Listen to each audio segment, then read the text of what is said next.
ఈరోజు మార్నింగ్ బ్రేక్‌ఫాస్ట్‌లో ఎగ్ పెసరట్టు అయితే చేశాను. ఇదైతే చాలా టేస్టీగా ఉంటుంది. అలాగే ఎక్కువ సేపు ఆకలి వేయకుండా ఫిల్లింగ్‌గా ఉంటుంది. హెల్త్‌కి కూడా చాలా మంచిది.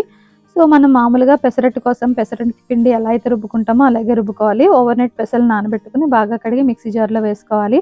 అలాగే అల్లం, పచ్చిమిర్చి, జీలకర్ర ఇవన్నీ వేసుకొని పిండి రుబ్బుకోవడానికి సరిపడా వాటర్ కూడా పోసుకొని మెత్తని పిండిలాగా రుబ్బుకోవాలి.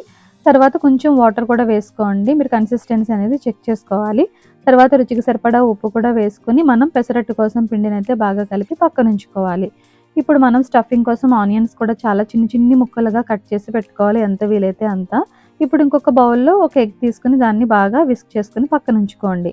డైరెక్ట్‌గా మనం పెసరట్టు మీద కూడా వేసుకోవచ్చు. కానీ ఇలా వేసుకుంటే కొంచెం ఈజీగా ఉంటుంది. ఇప్పుడు మనం సీజనింగ్ చేసినటువంటి తవా మీద పెసరట్టుని అట్టులాగా మనం బాగా పలచగా స్ప్రెడ్ చేసుకోవాలి. పైన కొంచెం బటర్ వేసుకుంటే టేస్ట్ అనేది బావుంటుంది. ఇక్కడ నేను కొంచెం నెయ్యి కూడా వాడుతున్నాను. తర్వాత మనం ఆల్రెడీ విస్క్ చేసుకున్నటువంటి ఎగ్ అయితే ఏదుందో దాన్ని కూడా మనం పెసరట్టు పైన వేసుకొని ఈవెన్‌గా స్ప్రెడ్ చేసుకోవాలి. ఇప్పుడు పైన టాపింగ్ కోసం నేను ఇడ్లీ కారపొడి వాడుతున్నాను. రెసిపీ ఆల్రెడీ ఛానల్‌లో ఉంది. మీరు కావాలంటే ఇంట్రెస్ట్ ఉంటే ఒకసారి చెక్ చేయండి.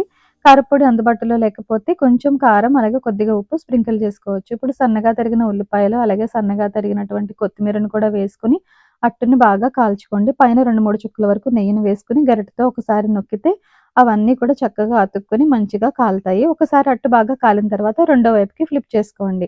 ఒక 30 సెకండ్స్ కాలిన తర్వాత మనం పెసరట్టుని సర్వ్ చేసుకోవచ్చు. ఇష్టమైన చట్నీతో తింటే టేస్ట్ చాలా బావుంటుంది. హెల్తీ గూడా.